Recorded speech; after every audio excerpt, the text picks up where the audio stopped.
The UK's negotiations on the Brexit agreement with the EU are at a dead end. With Japan, however, the government in London has agreed that 99% of exports should be duty-free in the future. But what are the real effects? The contract will apply from January 1st, 2021. It is the UK's first major trade agreement as an independent trading nation, as the Department of International Trade announced in London. The deal is expected to increase trade with Japan by an estimated £15.2 billion, that's 16.5 billion euros. However, 80% of this is expected to be in favor of Japan and only 20% in favor of the UK. In 2018, business with Japan accounted for less than 1% of the UK's gross domestic product at around 29.5 billion. According to official figures from the UK government, that's what it is. In contrast, the UK-EU exports and imports totally nearly are 700 billion.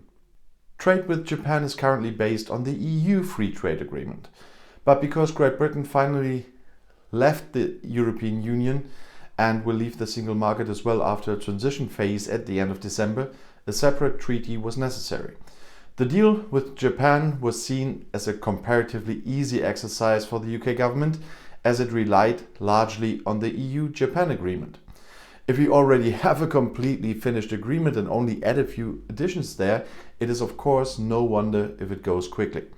Negotiating a complete new deal from scratch takes years. The British government will learn this in the future too. Nevertheless, Trade Minister Liz Truss spoke of a historic moment. The agreement with Japan was negotiated in record time and under challenging circumstances and goes far beyond the EU-Japan agreement. Well, yeah.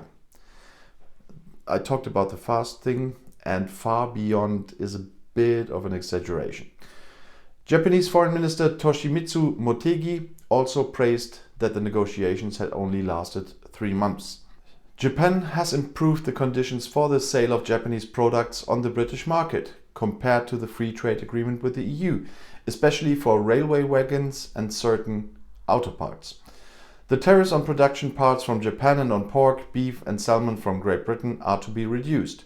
The agreement is an agreement in principle and has yet to be signed. Before that, the national parliaments have to ratify it. Great Britain announced its exit from the EU on January 31st. London is currently arguing with Brussels about the joint exit agreement.